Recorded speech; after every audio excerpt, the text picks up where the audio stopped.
Thanks for coming. Once again, we're here third Thursdays here at Timber Room. Hopefully, we get to extend our contract, John, into January. I know. He can hear me. He can hear me. Yeah, so this month we have invited Tony H to come here to do a Q&A. Welcome, Tony H. Is it the second time you've been here or third? Third time that he's been at SEMPA to teach. The first one was at Jason's house. Oh, it was at Jason's house. That's right, in the basement. Yeah. And then one at Substation, right? Yep. So I asked Tony here tonight, based on like our conversations on the last Q&A, a few people were very interested in distribution and marketing, and what better person here in Seattle to come and teach us about some of those things. But you can ask him whatever you want. It doesn't have to be based on that stuff. I have some questions that, once again, ChatGPT is going to see what Tony H has to say. I just like to be open and upfront about it. It's honestly helping me do a lot of things quicker, so I'm just rolling with it. They can learn you. It's weird. Yeah. It's true. Yep. So I have a couple talking points, but it's an open format, kind of like we did last time, on any questions that you have for Tony. And it doesn't necessarily have to be about distribution and marketing. I'll let Tony tell you who he is, but I'm pretty sure most of us know, but not everybody might know who Tony is. Sometimes it's better that way, yes.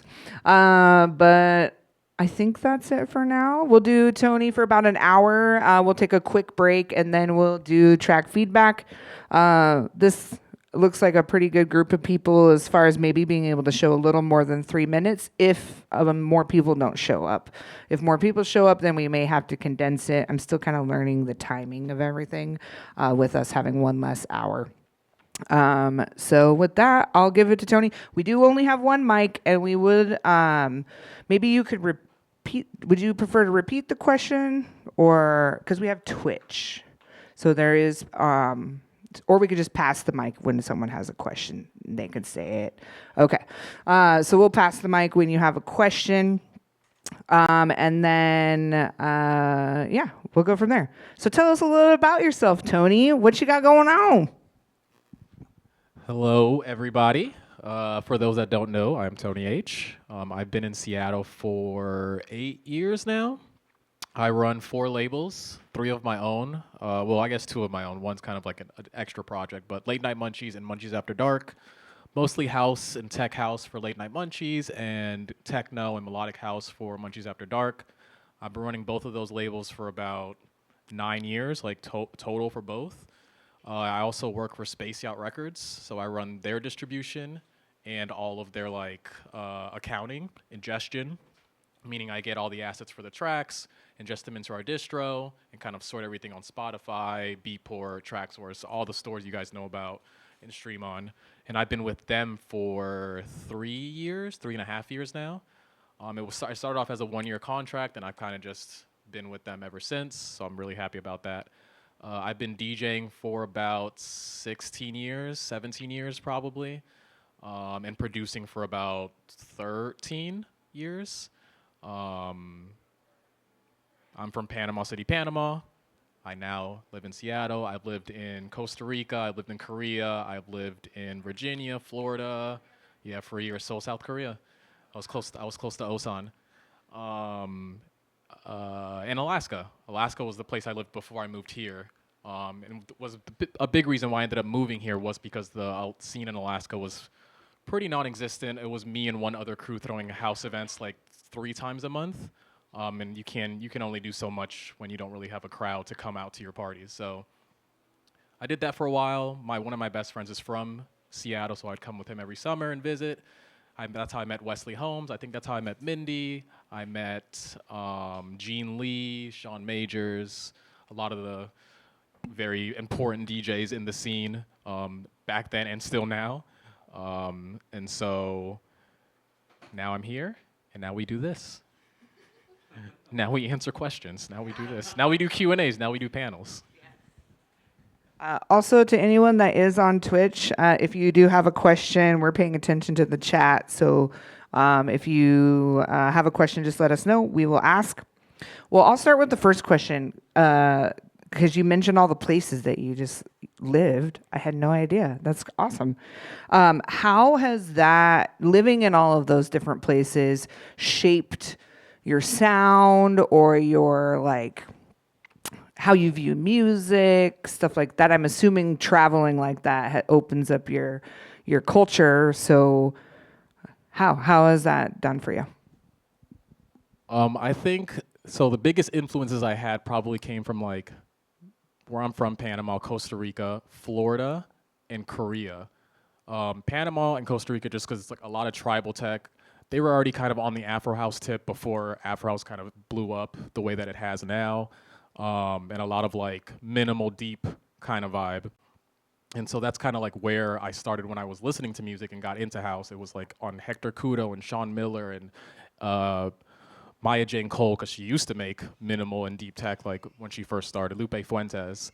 And then moving to Florida, there wasn't really any house in my friend group. There was a lot of hip hop, a lot of R&B, old school hip hop, Motown, disco.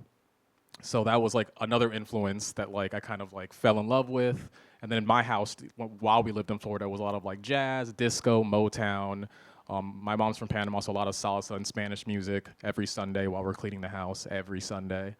And then in Korea, it was like a blast of music I'd never heard before. So I was just like, I heard like industrial techno, and I heard like really like fun, like funky, jazzy house. That's how I met. I'm not gonna remember how to say his name. His name is like Oni Bobby Shaka or something like that. It's a really long name, but I met him in Korea, and he's now a streamer on Twitch who I like reconnected with like randomly. Fell into his stream one day during the pandemic. But like he plays a lot of like vinyl, and it's all like very funky jazz house, like real like 2 a.m. vibes, like real nice. And so all of those things kind of influence my sound now. Like as I've progressed as a producer, I like now can hear that in my sound, like kind of all the influences I've had like throughout the last 10, 12, 14 years. So yeah, that's kind of how that happened.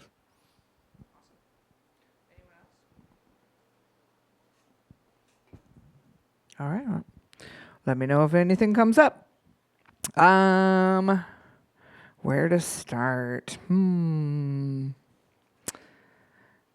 Okay, so this is one of my questions. You mentioned you do all of these different things and all these different labels and really pushing music. How do you keep yourself organized in all of that? And yeah, like how do you keep all these different outlets organized? Do you use certain programs? Is it just a notepad? Like what's your process? So it's a lot of different things for different labels. For Space Yacht, for example, I used programs like Asana, Airtable, and we use like a lot of Google spreadsheets. Like that's how we build out our calendar and what we're gonna put out for what month. In Asana, we go in there and we kind of have tabs for like what genre it is the artwork done, have we ingested it, is the marketing, we make marketing rollouts for every release that show like what we're gonna do on each date. So our last release, it's like, did I send out the in-flight to like all the DJs and like radio people? Did like my coworker like hit up all the blogs like to make sure that we're pushing and like trying to get premieres? For Late Night Munchies, it's a little bit more Space Yacht. The reason we have it that way is because there's 3 people that have to approve the track before we sign it. Me first, and then Rami and Henry, who are my 2 bosses. So I kind of like say like, hey, I think this track is dope, you guys should listen to it. Then we kind of listen to it as a group, and then we kind of go from there. With Late Night Munchies, it's just me. So it's just all in my notes on my phone. I have like a small Airtable calendar that I use. Not really, but I have it. It exists. But it's mostly just in my notes where I have all the dates, what tracks are going to come out on what date, and kind of my to-do of what I need to do for like that artist, whether it's make the artwork, make sure it's ingested, reach out with like short links so that they have something to promote, and make sure they're sorted kind of on the back end and on distro with like right Spotify account, right Beatport account, right Apple Music account, all of those things. Munchies After Dark is much smaller, and I only do one release a month most of the time with that. So like right now, I don't even really use anything for that. I can kind of just remember what's coming out and we're good. I could tell you like the next 3 releases because like, that's what's already scheduled and like I know that. So that's kind of the process. It's really Asana, Airtable a lot because Airtable you can also make forms to send out to artists, so they can put in their artist info, put in like their bio, their EPK. We like take their merch sizes because we sometimes send artists merch, their birthday because we take that into account when we're booking events if their birthday's coming up and we're like organizing an event. Their like BMI, if you're registered as a producer with BMI or ASCAP to get publishing royalties on the back end, we need that to make sure that they're collecting their royalties for the tracks, even if it's 2 years from now, just to make sure that they're sorted. So I have to make sure like I collect all that info so that it's all right. So, if you started DJing, what made you want to produce? And once you were producing, what made you want to start a label? I started DJing on accident. So it really was an accident. I used to work at a hostel in Panama called Luna's Castle, and my 3 boss. I used to play music for the guests. I was front desk, and I used to play music for the guests every morning, or like every shift I had, I would play music for the guest. And my bosses started building a bar under the hostel. And one day, one of my bosses was like, "Hey, do you want to play music downstairs?" And I was like, "Well, from like the desktop, like I can't do that, and like I don't have a controller." He's like, "Okay, like save up some money, buy a controller, and we'll give you like a dead night to just like play music downstairs." So my first controller was a Newmark Total Control. If you look it up, it's like the size of my hand. It's like not big at all. It's so tiny. And it was like I think I got it like on Craigslist for like $200. And I already had a laptop, so I think I downloaded Virtual DJ. That's what I started on. Virtual DJ. Damn, I'm old. Holy shit. But yeah, I started on Virtual DJ, and I would DJ Wednesday nights at a bar because it was our slowest night. And I kind of just was doing that. And I had like a few friends, like I was club promoting at the time because the legal age in Panama when I was growing up was 16. So you could go out and drink and go to clubs and like do all the things. So I was already club promoting at like 17. So I had a couple friends, and my boss at my club, one of my club promoting jobs, Tom Sawyer, he was like, "We should give you a night here." And I was like, "I'm not ready for that." And he's like, "We're giving you a night, so get ready." And I was like, "All right." So I would like just go to the club after it would close and just practice on CDJs. And then I just started DJing there, and I did that for a while. And then I just kind of saw like the evolution of like, okay, like you've been DJing for, at that point, maybe 5 or 6 years, and all my friends are making music, and I could see them like getting bookings from that, or like the label would do a showcase, and then they would get booked for the showcase. So my friend was like, "All right, you've been DJing for a while, you need to make music, or like you're just gonna be stuck playing like at the same clubs you were like promoting at," which like wasn't the goal for me. At that point, it wasn't the goal for me. So I started producing. And then years later, once I moved to Alaska, actually, I realized I had a bunch of friends that didn't know how to put their music out, and not because they just were lazy. They were just lazy, and they didn't want to like look up all the websites or like go through the process of like registering and doing all the things. So one of my friends told me, "Why don't you just start a label, and you're the point person now to put their music out?" So really, Late Night Munchies was supposed to be like a 6-month project and kind of just put out their music and like kind of be done with it, because I wasn't intending for it to last this long. I was just like, all right, I'll put their music out. I know how to do the Spotify and all the things, and I'll do that. And then it kind of just turned into like, okay, we want to send you more music, and now we're 9.5 years in, and the label's still running. But yeah, it was really just like to help my friends out. And then kind of in the middle of that, there was a point where like it helped me because I was like, with I'm sure some producers that are in here that have to send their music out, like you get frustrated with labels waiting for them to respond and like dealing with all the all that. So I was like, well, I'll use my own label to promote my own music and not have to wait for another label to respond to me. So I'm glad I still have it now because I still get to do that. But yeah, a lot of it was purely an accident. I actually have a follow-up question to what you just mentioned, so good segue. So you mentioned like the frustration of, sending your music out and not hearing from labels. So typically when we're shopping for labels for our music, Like, what is your recommendation on like how that process should look? Because I know you probably shouldn't just litter your track out there, right? Because then if you one opportunity comes and you just say yes, but then the next opportunity comes and you say no, so there's like a process for that. And then like how long do you wait to hear back from that label before you decide to go to the next label? So times have changed. So like when I first was sending out demos, I was waiting like probably about a month and a half to hear back, and then I would kind of rinse and repeat and do the process. And ever since I've started sending demos out, I always pick my top 3, and that's who would get my label. And whoever responded first, I'd be happy with the result because it was the top 3, so I didn't care. And then years later, it was like, okay, now you wait 2 weeks. And so you send your demos out, you wait 2 weeks, and if you don't hear from them, you kind of rinse and repeat and move on. But there are like situations where Dirty Bird, for example, when I sent my track to them, I waited maybe 3 months and never heard from them. And like the week that I decided to ship it, like start sending it back out, they emailed me asking to sign it. So like it was a blessing that I didn't just rush to do it. I think like you need to give a chance for your tracks to breathe and let them. Some DJs want to download and test. They want to test it out on their home speaker. Like I'm like that. I'll test it out at the house, and I'm like, all right, I'll test it out this week and see what the crowd reaction's like. Some DJs, some things I'll sign right on the spot. If I like it and I know it's good, like I'll sign it on the spot. Now we have Track Stack, if you guys are not familiar.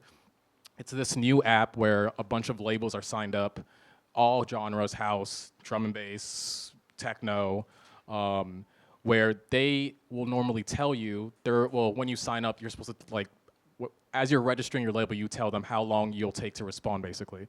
So I think for Late Night Munchies, mine says like a week or 2. Some labels say like 29 weeks. So it's like you kind of just have, and it's like you just have that in your head. Like and I've sent my tracks labels like that, but in my head I'm just like, all right, I don't see that track anymore. They'll email me back in 3 months, and if in 3 months they didn't, then I'll like rinse and repeat and find another label. But times really have changed because you really did have to wait a long time before, and then it was like now labels don't have the patience to even wait a month to listen to your stuff. They want 2 weeks and then they're done. And now it's kind of like somewhere in the middle where like there's tracks stack that exist, but there's still some labels that are not registered under that. So they're still doing the 2-3 month wait or like 2 weeks, 1 week. What's this site that you're talking about? Track Stack. Yeah. TrackStack, all one word. Yeah. And I want to say it's $10 a month, but what's nice about it, like I use it for a couple things. I use it to receive demos for Late Night Munchies because it's a really organized way and a fast way to respond to someone. There's like a kind of a thumbs up, thumbs down situation where you just decline or accept, or you can go into their track and like write a little note and say like, hey, we didn't like this track, or you can have an automated message pop up just saying like, hey, like the typical one you'll see from labels like, this didn't fit, but please keep sending us music, which is like kind of the typical one that we're like, if you get demo or a response like that, it's like, okay, this track wasn't quite there, but you're close. And then I also use it to receive promos. So like instead of giving my email out to labels to receive promos, whether it's through InFlight or some other promo service or just direct, they can send it through TrackStack, and I can do the same action, thumbs up, thumbs down, and you can put like supporting, favorite, and they get like a cool little like Instagram graphic that they can like share and be like, oh, like Richie Houghton supported my track, or like whoever, like, but they have also created a graphic for that. So it's nice. It's way more organized, and it's a little bit more straightforward in the sense of labels are forced to tell you how long they're going to take to respond to your demo, and if they don't, the track just expires to them, and you can just send it to somebody else. So, sorry, going back to TrackStack. So let's say that we upload a track or something. Are labels able to like just kind of see it on their own, or do we have to choose which ones are we sending it to, or vice? Yeah, good question. No, you have to send it. So you can upload. So there's 2 ways to upload. You either upload directly to the label and when you're sending the demo, or you upload to like your account profile and send it that way. But that just reminded me, there's another website called Label Radar, which does that exact thing where you upload your track and there's like a feature where you can put like other labels can see my music without me sending it to them. So they can actually, they'll just have like a folder basically of artists that have that feature on, And then if you have, let's say, 2 or 3 tracks, they can go through those tracks, and if they like it, they can sign it. So Label Radar does that, and it works with credits. So it's like when you sign up, you get like 20 or 25 free credits, and every track you send out is 2. And if they don't sign it or if they don't like it, you get the credit back, and you can reuse it. And it's like $5 for like 25 more credits. So I've used Label Radar before. I've gotten 2 tracks signed off of there. One with like the method of just uploading, and then one like by directly sending. But that's another good website to use. Label Radar, yeah.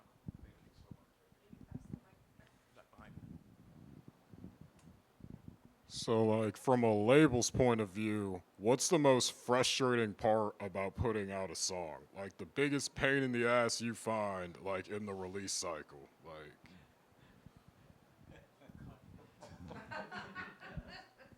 A couple. Let me think of a couple. So one is this just happened with an artist. Sorry, Axon. We're good now. I love him, but he's got my issue with him was he had, which I have to, when you're ingesting a track, let's say on Beatport, I'm Tony H, all lowercase. But on Spotify, for whatever stupid reason, I decided to do it all uppercase. So when I ingest it, I have to ingest it 2 separate times to make sure that Beatport catches the right way it's spelled on one platform and Spotify catches it the other. If I do it, then one of them is going to be messed up. So this guy on Beatport, he's from Japan. So on Beatport, he's got Axon and he's got JPN in parentheses. But on Spotify, for whatever reason, he's got his name and a smiley face, which I didn't catch till after because it doesn't show up in our form. And so I just put his name plain without the JPN. And so when I like looked him up, I'm like, who is this smiley face ass guy? and then I realized it was him. So that's like one thing when I tell artists when they're filling out the form, make sure you fill it out the way it looks on both platforms. Most importantly, Beatport and Spotify. Apple Music too, but Apple Music is really good at kind of catching the ISRCs, which is the code connected to the song, and fixing it the way it needs to be fixed. Beatport and Spotify are not that smart. You have to like pretty much tell them this is how it's spelled and this is how it looks. So that's one pain point. The second one would be artists not having a profile on Apple Music or Spotify and not telling you. Because most of my time, especially with Space Yacht, is looking them up to make sure that I'm doing all the parts right and make sure that all the songs that are supposed to be connected to them are connected. And so sometimes they'll be like, oh yeah, by the way, I don't have one, like a week later. And I'm like, wish I would have known that a week ago. So those are big pain points. But like outside of that, like it's more of like making sure the artist is letting me know, is your track mastered or not mastered, so I can go through the means of finding someone to master, which we use Hume for the guys, for people that know Hume. We love Hume. So we use him when we have to get tracks mastered. And so it's just like communication, or actually the last pain point, not replying all in an email, because they have to in my case, because I need my whole team to see it. I need the guy that works for me to see it. I need Rami and Henry to see it, and I need our marketing manager to see it, because we all play a part in building the marketing rollout. And so if they're not in the mix, or just like we don't know what's going on, or we missed the date, or now we're like rushing. So reply all in emails, guys. Come on. Story of my life. Reply all. You'd be surprised how many people you have to teach to do that. I'm not looking at you. You replied all, I'm pretty sure. I wasn't calling you out. We just were part of the label release for the Uniting Souls comp that's coming up. So you replied all. It's okay. All right. Great questions, everybody. Let's see. Yeah. Is there any chance of Decibel Festival ever coming back to Seattle? I don't even like techno that much, but I had wild times. At that. Oh my God. Yeah. We'll let Sean Majors know what you said. We'll put in a call. Oh my gosh. I haven't heard Decibel Festival in forever. Did I just date myself? I'm dang old too. Hey, you're not the only one in the room that knew what you were talking about, so you're good. Yeah. Decibel Festival was a really cool festival, obviously, here in Seattle. And it was like a city festival. Yes. All right. So let's see. What do you feel are the best platforms for distributing electronic music? So, and what are the advantages and okay, let's go with this one. What are the advantages and disadvantages of self distribution versus using a label? We'll start with that one. Okay, that's kind of hard only because it depends on the label. For example, with Space Yacht, because we're so connected with like Spotify playlisting, we know we know someone that works for Beatport. When you sign with us, we use all of those means to help promote your music. And so like you'll have a song that like if you release it on some other label, they might not, their job might just be to just release the song. And they may be depending on you to do all the other work, which I don't agree with. I think it should be 50-50. I think as an artist, you made the music, so you should care about it. And as a label, if I'm signing it, I also care, because why else am I like, what's the point of signing it if I don't care, or if I don't like it, for that matter? So it depends. Self-distributing, I think, is better now than it was 5 years ago, because you have places like DistroKid or Lander where like, even though you're paying, I think it's a yearly fee, or maybe it's a monthly, but they have an annual. They have a team that will help promote your music. And what I've learned, especially in the last like 2 years, is if there's a team of people in your distribution, use them. Like, don't be afraid. Like, I've been on Label Engine for, well, I guess almost 9 years. And for the first like 4 or 5, I didn't even reach out to my rep because I just thought I couldn't do it because I was a smaller label and I thought that was for big label stuff. And like in the last 4 to 5 years, I'm just like, hey, I need you to do this. Here, I have this track. Can you premiere it, or can you help push it to get playlisted? So like you have to use those means. The good thing about distribution is you are in control of all of it. And you have pretty much yourself to blame if like your track doesn't do well, because you can use all the means within that distribution to help you out. With the label, it's like kind of 50-50 where like you're doing some of it and we're doing the other half. But I can tell you there are labels that I've released on, and big labels that don't do shit. And there's smaller labels that I've released on. I just had a release on Candy Flip. It's a label out of Colombia, not a huge label, but like puts out really good music, and they exhaust all their means.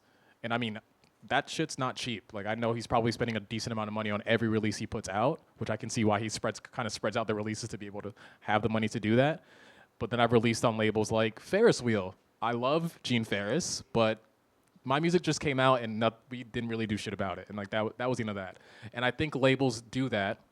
Like, I guess in their defense, if I'm gonna defend them, it's because they're a big label, so it's like the clout of releasing on their label as opposed to getting 5,000 streams on Spotify. They're not too worried about that. They're just like, oh, we're booking, or we're signing his track. He's gonna be excited because it's my label.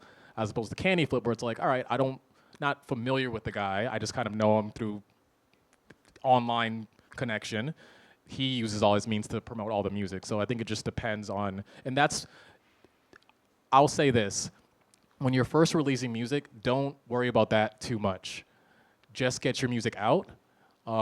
As you're progressing in your career, that will become important, because whatever goals you may have. For me, it's like I want to play more festivals. I want to play bigger clubs. So I kind of need the juice of Ferris Wheel and Dirty Bird to be on that lineup. When I first started, no one cares. You're not like, it's not happening. Just get your music out. I think it's more important to get ahead of it and get your music out so you have kind of a catalog of music out that they can look at and say, okay, he or she has already released 4 or 5 tracks, and now like they have something going for them. Because another thing Space Yacht does is when we're signing a record, not always, but sometimes we'll look to see what that person's been doing before we've signed whether it's playing shows, but you don't even have to be putting music out, just playing shows, promoting something, putting music out, whatever it is. So it's kind of a collective of things. Sort of on a related note, I'm not bashful about my music. I'm pretty happy with a lot of tracks I've made, but they're not quite at like they're not quite as polished as I would like them to be for some of the labels that I admire. How do you know like when, like at what point should you start? I put music on SoundCloud, but at what point should you like officially be releasing music, or how did you decide that? I'm gonna be honest. I think I decided too early when I first started making music. If you go back and listen to I mean, don't do this. But if you go, if you go back, if you go back, if you just happen to go back and look and listen to my old tracks and listen to even what I put out in the last, I don't know, 3 years, that was trash. But I'm happy I did it because I can look back and see the progression that I've made from that time to now. Those tracks, they weren't bad tracks. They just weren't as polished as I can make them now because of what I've learned in the last 13 years. So but I'm happy that I put them out because there's catalog. Those tracks still pop up on my Song Stats app and still pop up where like people are playing them, which I don't love them for that. But if they like it, that's okay. Like there's tracks I made that I didn't love and my friends are like, this is great. We're going to play all the time. I'm like, all right, have a good time. So I think it's just a matter of when you think you're comfortable. At the time when I made those tracks, I thought I was ready. So I was like, I had a friend that was running a label and was willing to put my music out. So we just made it happen. I think sometimes because we listen to our music so much when we're making it, we think it's not that polished, when in reality, like, it actually is and will sound great. Someone will play it, someone will listen to it, someone will stream it, someone will buy it. So I think it's when you feel the most comfortable, because there's no rush. It's not like music's not going anywhere. So, I mean, if you want to do it tomorrow, you want to do it next month, fine. But I don't think, you don't have to rush it, but when you think you're ready, just pull the trigger. I'll add a comment there. I feel that way about my current tracks that are on my stuff, but I did it anyway.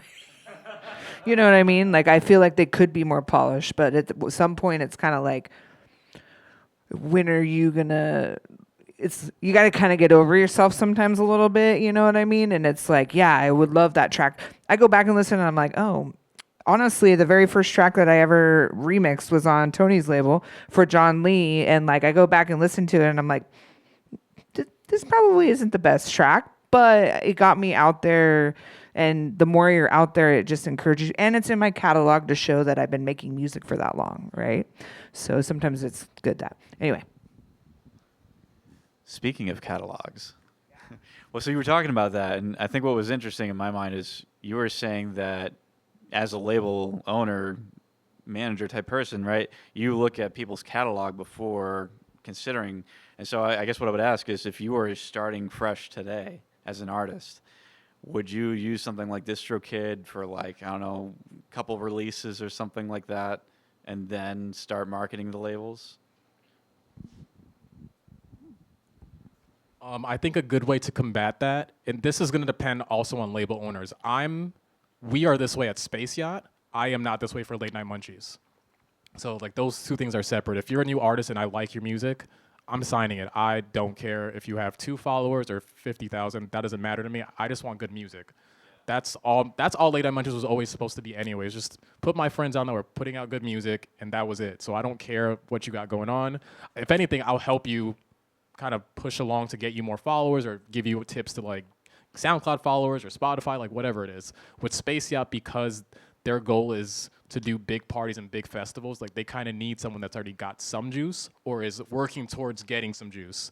And part of our like signing process, like there's these 2 kids, I think they're based out of San Diego. Their DJ name is, I was just showing you, their DJ name is Crumpet. They're a drum and bass duo.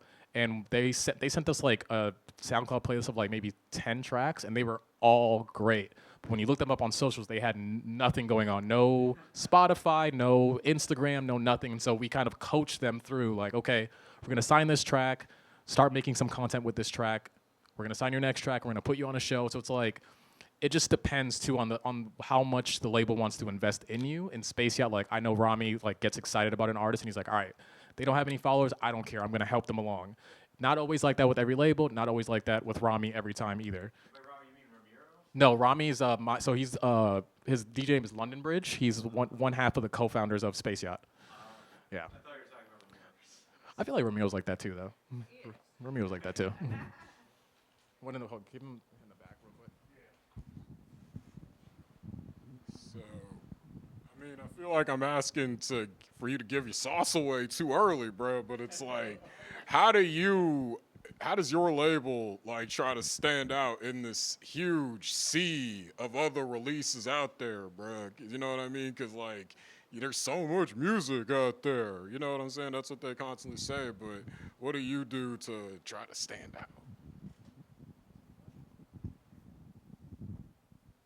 I think one advantage or like one thing that take advantage of is I use all my connections that I have made to help my label out.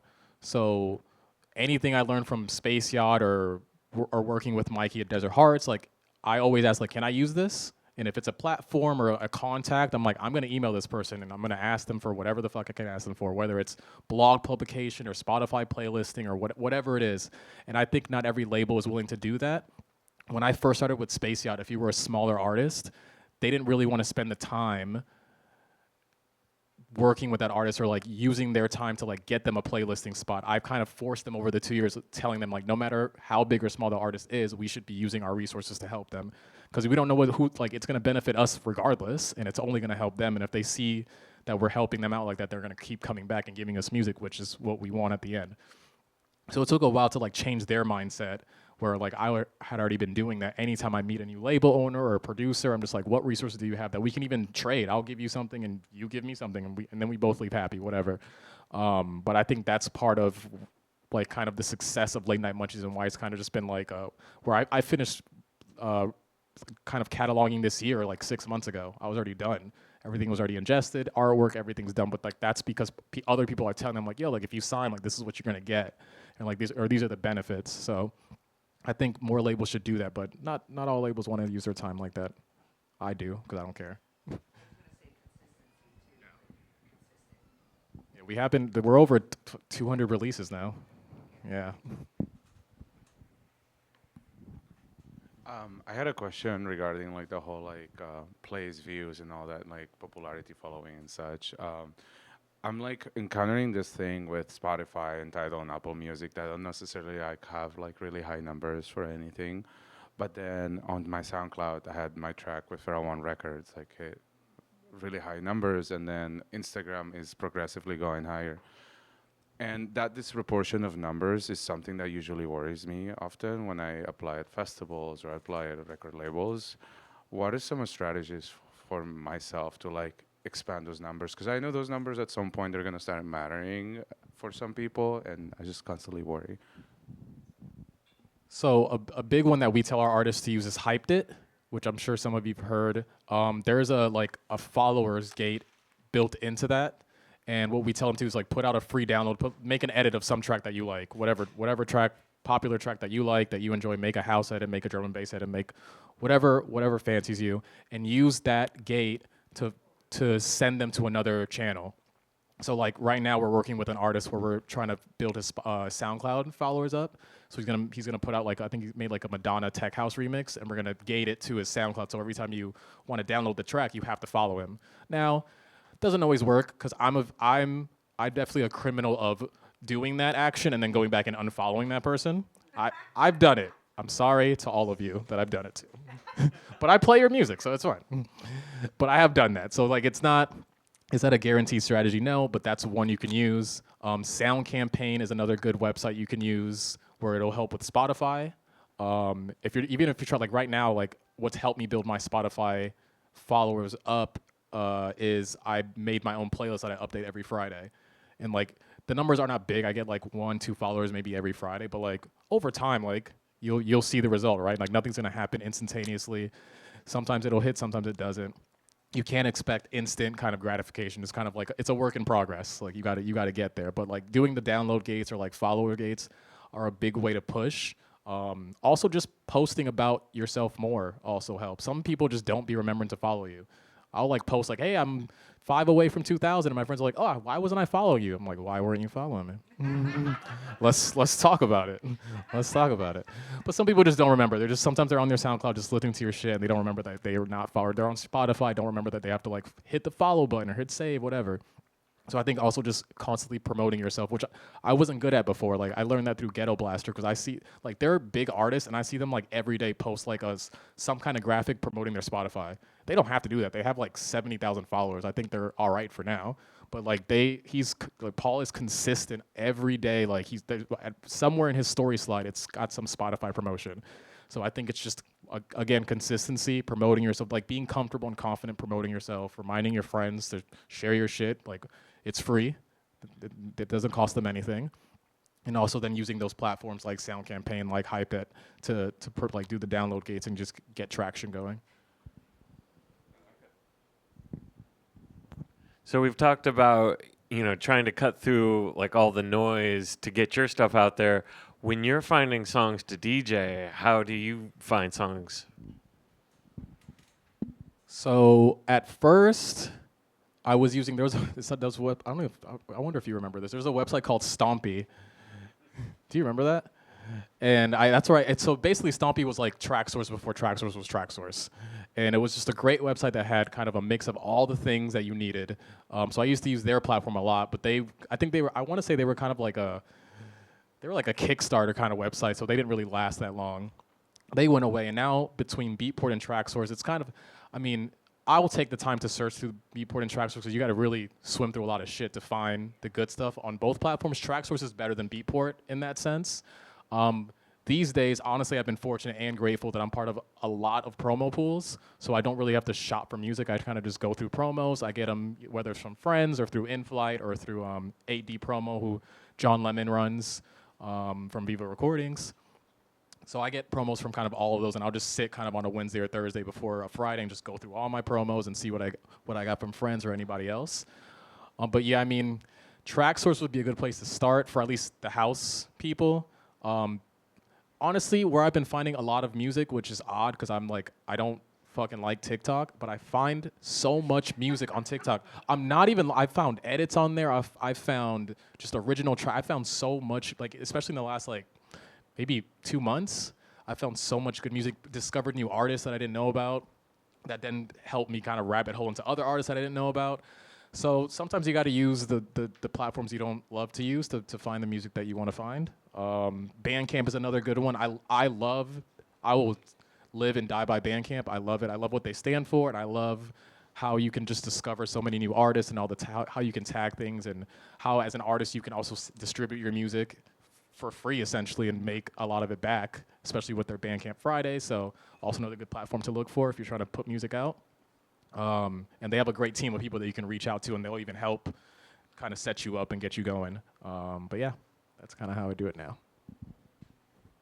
Speaking of marketing, in the land of all of these platforms and different things to post on, and is there particular strategies that work for you? Is there certain platforms that work for you that you like using the most? And is there anything new coming out that you've been promoting on that maybe just some people don't see, like different websites or email lists, or because Facebook is just becoming so, and I think we're all just fed up, right? Sorry, I got triggered. I'm sorry. Yeah. So I'm just curious from a marketing mind, what do you use currently, and what do you see for the future?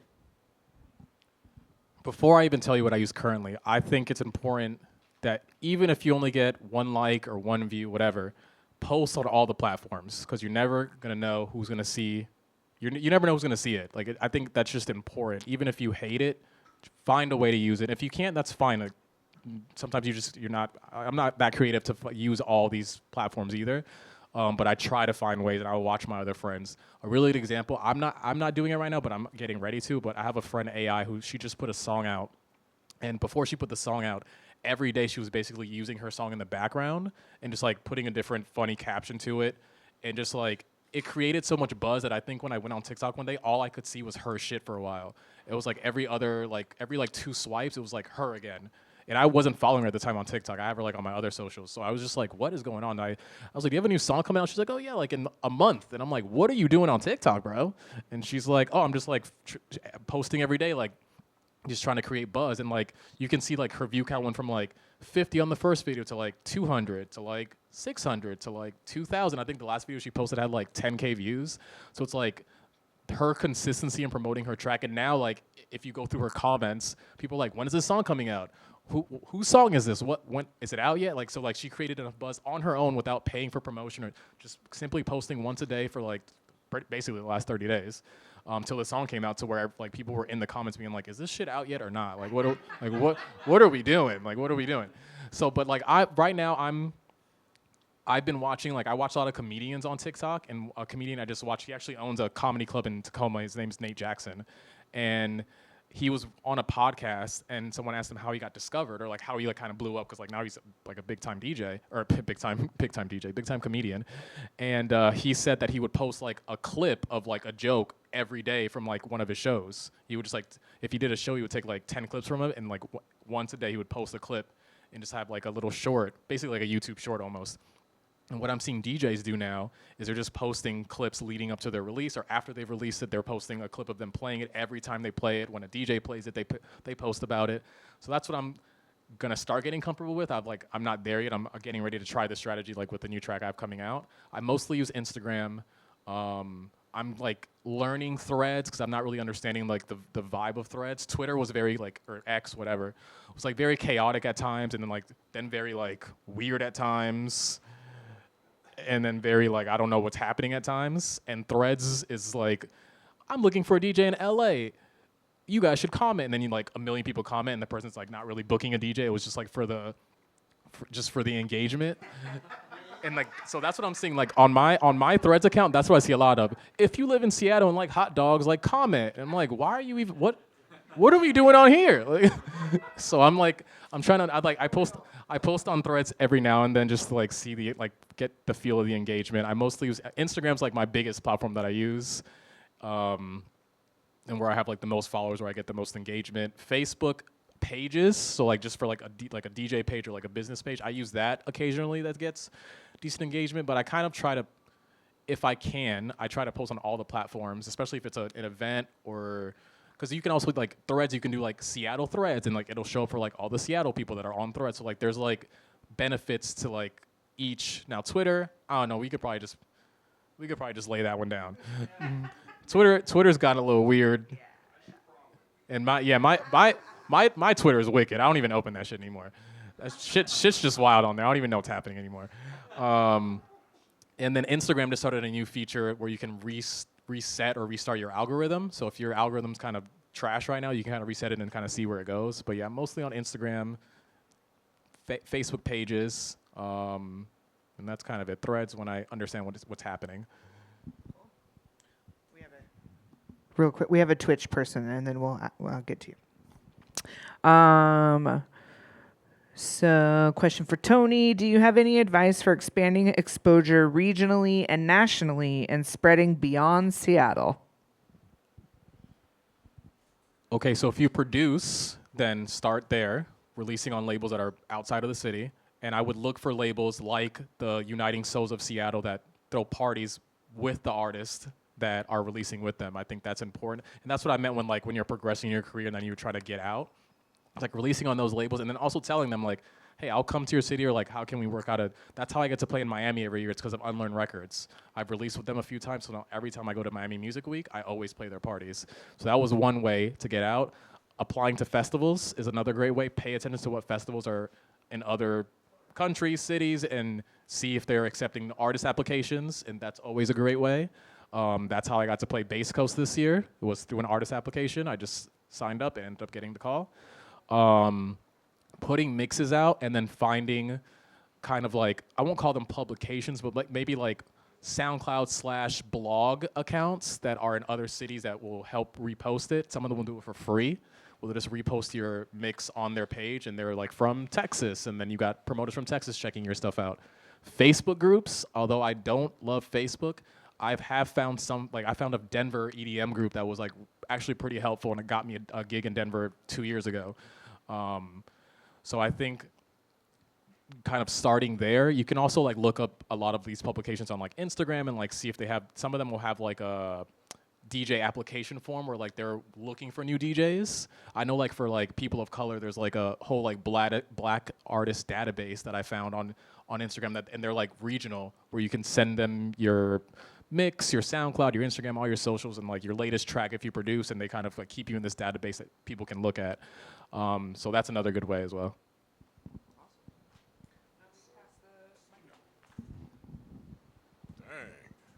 Now, when you just now find out about the black database, that's crazy. But, so, like, I guess, screw it. Like, do you, like, sit around and brainstorm what to post on social media? Because for some people, some certain friends of mine, I should say, it becomes like pulling teeth, bro. Like just like, thinking about the cat, just so like even it takes so long to come up with like one thing to post. So for people to come up with every day, do you like sit around and brainstorm a schedule or whatever? Like, what is your creative There's some people's creative process just it starts when the music's actually done, but that's totally not when the creative process should end. I just be making like abstract visuals and stuff.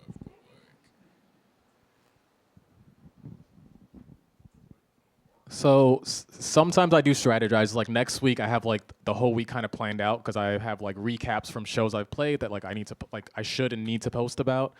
So for those, I do plan. When it's kind of like spur of the moment, I do sit around and kind of try to figure out. A lot of the times, I'll look at what my friends are posting and see like how I can kind of modify theirs and like make it my own. Or if there's like a new meme out, then I'll like try to like kind of use that meme to my advantage and make some funny graphic on Photoshop and post it. A lot of the times, if you look at my thing, it's just like, it's Friday, what are we doing? And like, that's my post. Sometimes I can't think of anything, but I'm like, I probably should post. I haven't posted in a few days, or like, I just need to like keep the motivation and the kind of the flow going. So sometimes you'll see some of my posts are just like, it's demon hours. And that's the post. And it's just, yeah, I be saying some wicked stuff sometimes. But sometimes like sometimes I try not to think. If I think too hard, then I end up not posting is what ends up happening. Because I'm like trying to think so hard on the caption that I'm just like, well, now I don't even have a post. I can't post it like a blank caption, like just can't do it. So sometimes there is strategy behind it, and even then like captions are even hard. Even though I know I'm gonna post next week for like the next 4 days, I don't really know what the captions are yet. But I know they're recaps, so I might just say, "Hey, recap a boo. Thanks for everyone that showed up." And like end of post. Here are 10 slides of like me playing. Cool. You good? But even if you're making music, post clips of your music that I have coming up.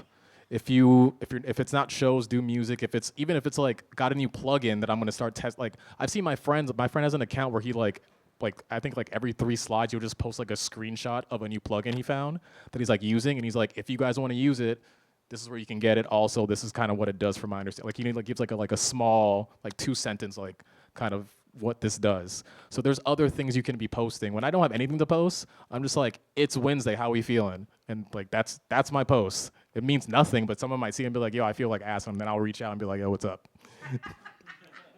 Let's talk about it.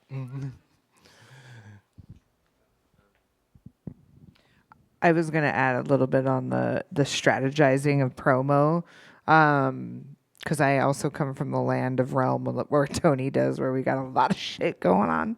I sit down on Sundays for 2 hours, and I actually pre-plan out all of my promo, and I preload it onto my DJ pages or my production company page or whatever. But those are more promotional posts where I don't have the pressure of having to think about it, and it actually allows me to be a little more, because I was being redundant. I was being so redundant. I was like, oh, this fucking flyer again.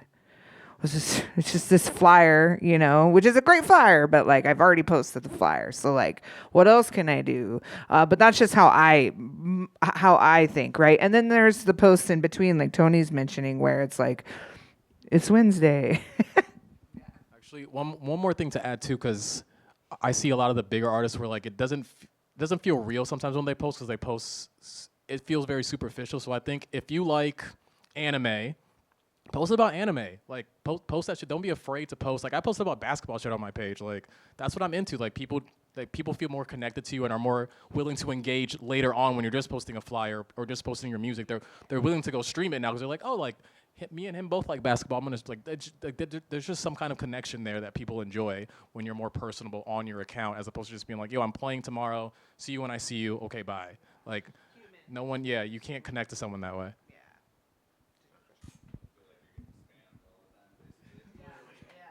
So you mentioned, getting someone exposure by, hey, do like a Madonna remix, get people into you. As far as like bootleg remixes and sampling, like what are some platforms to avoid? Like how much can you get away with? Things of that nature. Don't go on SoundCloud. I mean, you can kind of get away with it on SoundCloud, but it's like they have like you can't do it like the first 30 seconds, last 30 seconds, and like middle 15 seconds because the scanner will read it on SoundCloud and flag it. Bandcamp is a good way to do it. Bandcamp doesn't really flag. I think we just got their last like policy update or whatever, and they're not really flagging things like that. I'm seeing there's a label called Mood Child that puts out edits all the time, and they're all edits of like big songs with like the full, with the, right. That is true. That is true, and SoundCloud. So Bandcamp is good. SoundCloud, you kind of have to strategize around it. Hyped It is a good one if it's just for like kind of a download gate situation. They're really good at that. But you're kind of limited on what you can use when you're doing those things.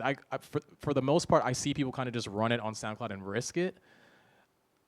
I can't speak on how that's going for them these days. I haven't really seen them around. But maybe they just stopped making music. Who knows? But yeah, I mean, you can try SoundCloud. Bandcamp's really good. But they're really, actually, now that you say that, there's not really a lot of options. Anyone on the right side that I can't see? Anyone over here? No. Okay.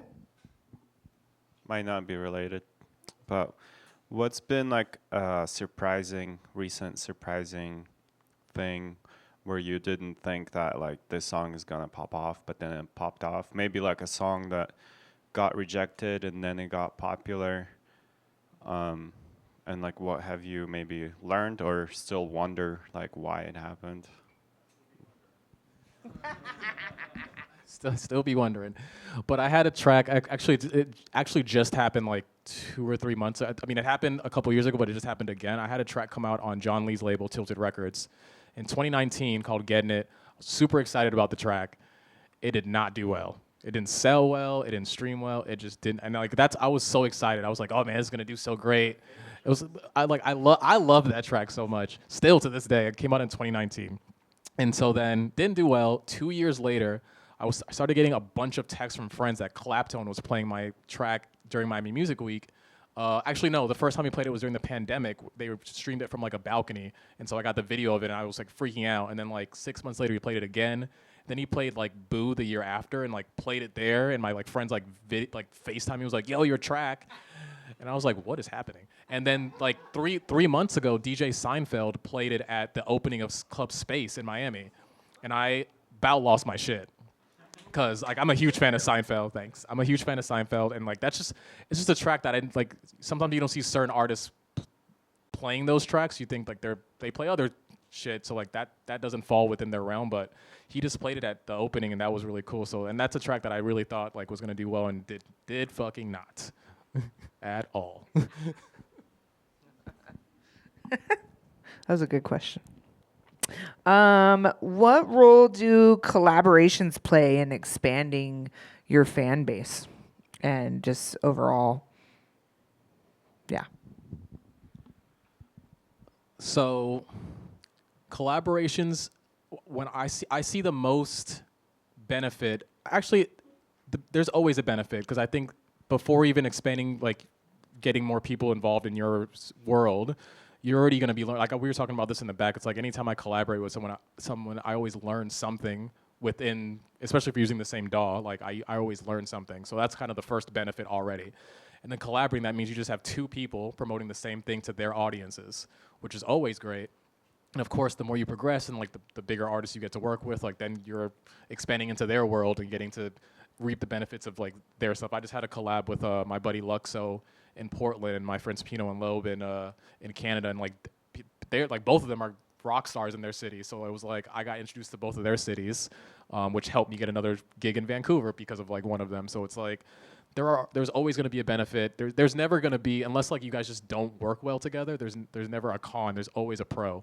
There's just more eyes on it, more people promoting it, more potential fans, and more collaborations. If I see that you worked with someone, then I'm like, oh, I want to work with that person too. Like, so then you have people reaching out to you now to do collaborations.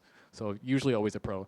Now, granted, I have had like one or two like not fun collaboration experiences, but like you live and you learn. Like not all of them are going to be good. Like they're going to have some bad ones. All right, we got time for 2 more questions. Anyone else? Okay. hey, you know, I've been using ChatGPT for some of my promo posts too because it's learning me. It's learning me. It's creepy, but it's okay. It's helping me thrive, actually. So, um, how can producers connect with other influencers to promote their tracks? Like, is there a certain, forums or anything like that?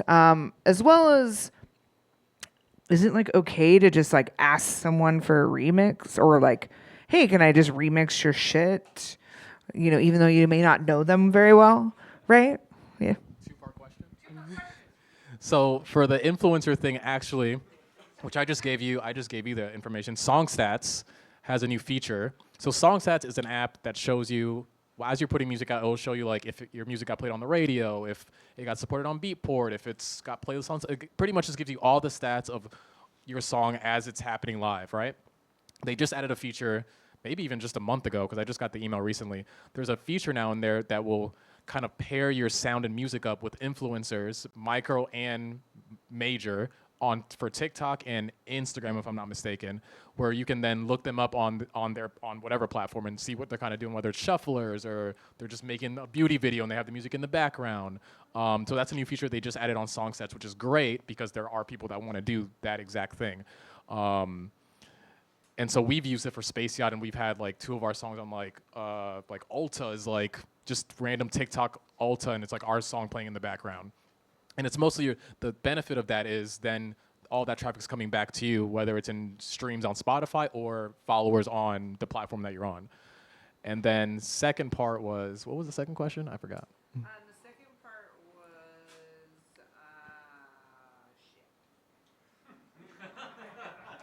That the second one just came and went. Like, is it okay to? oh, I remember now. I remember now. Is it okay to just ask for remixes or just? What's your approach with that if you don't really know them?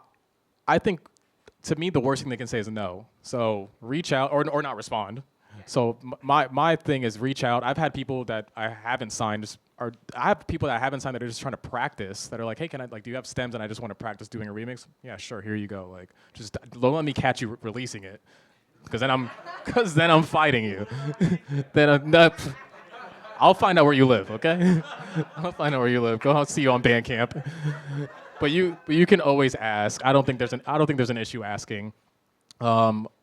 And I don't think there's an issue even reaching out to labels and sending them sending them your original music and being like, hey, if you like my music, I wouldn't mind doing a remix for your label. I've had that happen before where people just send me music not to get signed, they're just like they want to show me what they make, and then they say like, hey, also if you need a remixer, like I'm available. So I think there's nothing wrong with any of that, because the worst that can happen is they say we're not interested or we don't need it. Like that's fine. Don't be putting my remixes out on Bandcamp. Come find you. All right, one more question. So, who did you kidnap to get on Beatport, and what ransom did you charge? Because, like, I know indie labels can get on, but I'm like, bro, how? Do you have to be a label per se? Do you like? DistroKid can do Beatport now? Yeah.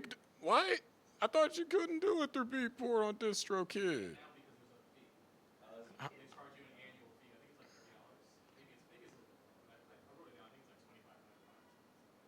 Oh, okay, cool. Thank you.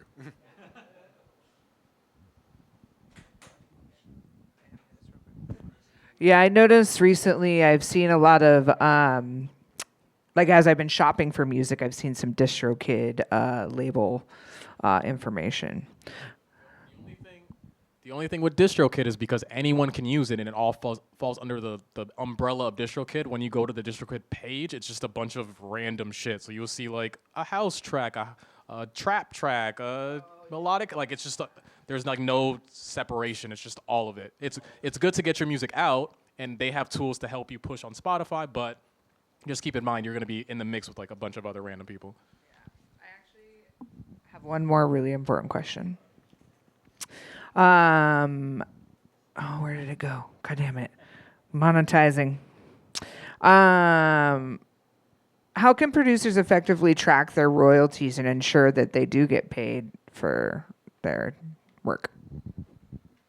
So if you're on a label, they should be giving you, or they are able. They don't have they don't have to give it to you. I mean, you are able to ask for it every 6 months or every year. Depends on the label. Some labels, their like cycles every 6 months. Like for us, we're going from I guess we're going back to 6 months, but we were a year. So I would send out statements every January. Now I'm going to do them in June and January. For Late Night Munchies, it's every quarter. If you ever wanted to know, you just ask and I'd give you a statement. So for any label, you can always ask. You're entitled to ask at any point. They're not entitled to like willingly give it to you, or in the sense of like not just some random day they're going to email that to you, but you can ask any day of the week, and they're supposed to give that to you. And if they're not, that means they're withholding some shit from you, and then that's a whole nother conversation.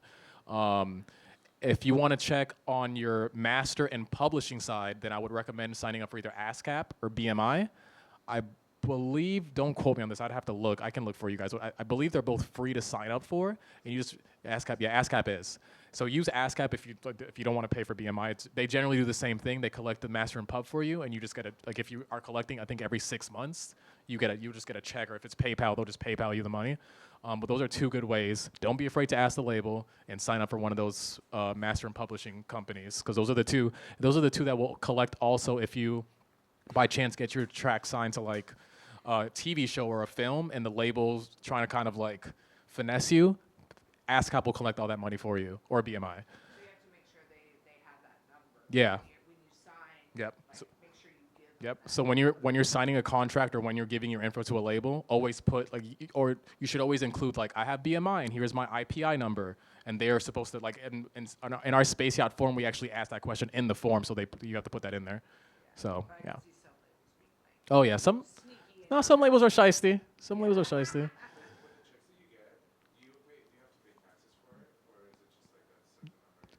It's after you surpass 600 with the same label. Yeah. Before that, you do not have to. You still have to technically still have to file for it, but you're not getting taxed on it. It's just to show that like you're $50, like whatever amount away from 600. So then they know when to start taxing you. Once you like do it the next year and you're like, oh, I made 50, and last year I made 550. Like, all right, well, next time we're taxing you. Next time we're getting your ass.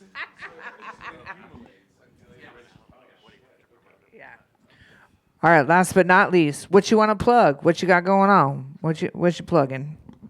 Let's see. Ooh, tomorrow is my Be My Guest party. If you've never heard of it or not familiar, it's a party that I throw, now like every 3 months, and it's really just to put new faces out there, new DJs to get exposed to people.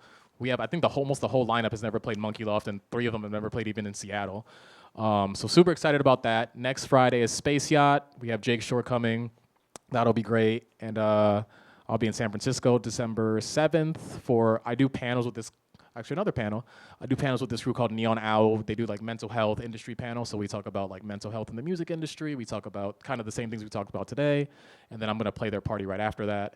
And then I close out the year at Monkey Loft with Ghetto Blaster and J Flip. So that'll be great. And a bunch of new music coming out. I think the 29th I have an EP coming out on a small label called Dialed Records. Super cool guys. I just like took a liking to them, so I sent them a bunch of music, and so they putting out two tracks for me. And then I have like 2 more EPs in December before the year's over. So lots of new music coming out, working on a bunch of new shit. Maybe we'll all play one tonight. We'll see. Yeah. Love you. Bye. All right. Thank you, Tony. That was great, guys. They were great questions, and they weren't all my ChatGPT questions. All right, we're going to take a quick break. I'll put on some music a little bit, go potty, buy some drinks. Don't forget to tip John, because tip him. He's the guy that's allowing us to be in this space. John is the general manager here again. Maybe he'll let us come back next year. Wink, wink, wink, wink. I actually already have January and February booked, if you do.